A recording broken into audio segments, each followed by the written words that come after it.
G'day, g'day. This is Cece from Generation Wellness Global, and I wanted to talk about triggers. So, those times when someone triggers you and you're like, they're so frustrating, they're so this, they triggered your trigger.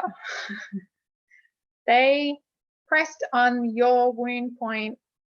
And so it's really interesting, but when I say to people, did you say thank you? They're like, are you crazy? They're so annoying, da, da, da. But when someone triggers you, they're triggering your trigger, your wounding, something that you need to heal for.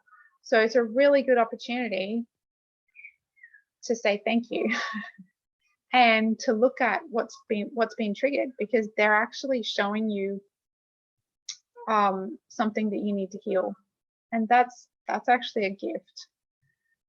It's a painful gift, but it's a gift. It's a gift to be able to be shown where we need to focus our work and what we need to heal to become more whole in ourselves and more Christ-like, more full of love and goodness, right?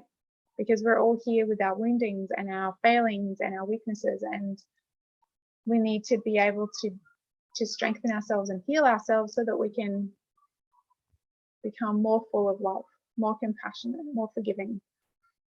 Now, this came home to me in a big way a couple of years ago, not even, early last year, when someone was making some really awful accusations, and I was triggered. And a friend said to me, when I'm listening to you talk about this trigger, I feel a sense of guilt. And there was a part of me that wanted to go, I'm not guilty, but there's a part of me knowing this work. I was like, oh, why would I do that? Why would I feel guilty when I've done nothing wrong? When these accusations are false, and I know that they're false. And I looked into that part of me that believed them anyway, that thought that I really was that horrible person. And I looked at where that came from, and I did a lot of crying and a lot of releasing and a lot of praying and a lot of healing. And it was a gift. It actually helped free me from false beliefs that I had about myself, that other person was showing me.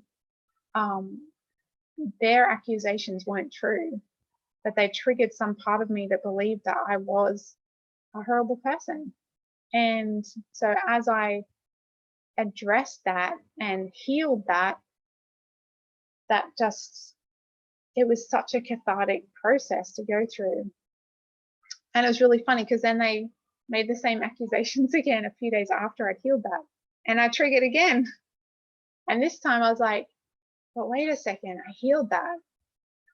Why have I triggered again? Why has it upset me again? What else do I need to heal? And I went into another process, really powerful process of gratitude. Thank you. You've just shown me there's something else I need to heal. And I sat with that, and I cried and cleared and healed again. And it was such a gift. And then, you know what? I knew that it was done. I knew that my wounding around those accusations was cleared and healed. And that subject, that accusation, did not come up again for about 4 months. There was no word, no mention. It was like the other person almost sensed that they didn't have that power anymore. And then the next time it came up, I just shut it down. I was like, no, that's not true. We're not having, no, just no.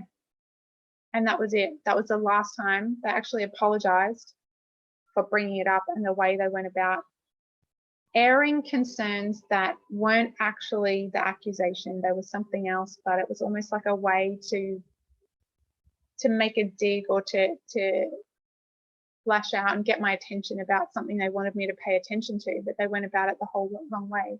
And so from that time, we could have a real conversation about what their real concerns were.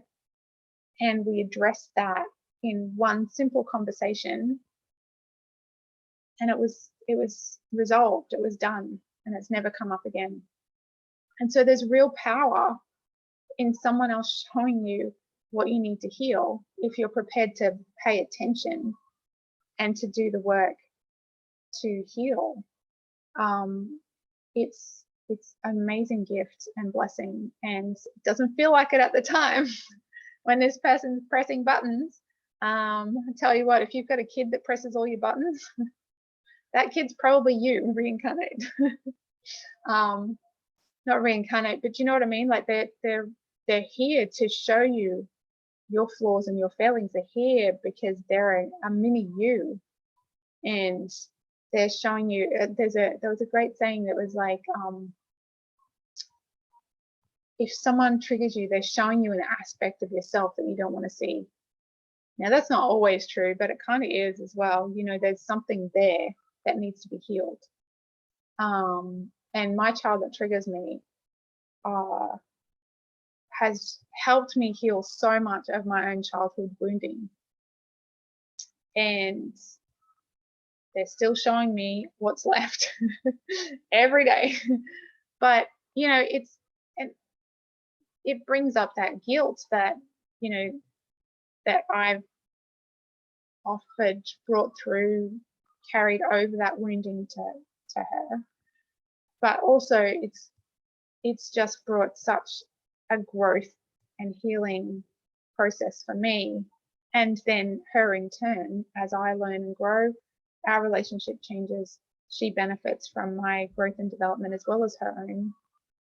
And it's been an amazing, difficult, challenging journey, but it's truly amazing. It's been such a blessing. And so I really invite you to look at those who trigger you, and ask yourself what wounding it is they're touching on, or what it is they're reminding you about yourself.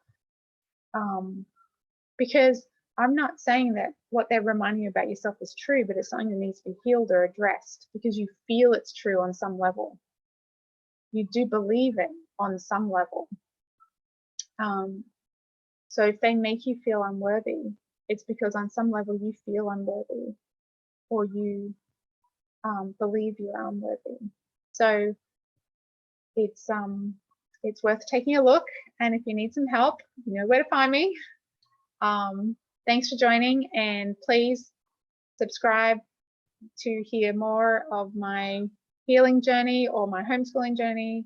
I love to talk about natural healing and health, and so any requests I'm happy to take. If you'd like me to talk about anything from my sciencey past or my current weird spiritual present, would love to hear from you. Okay, take care. God bless.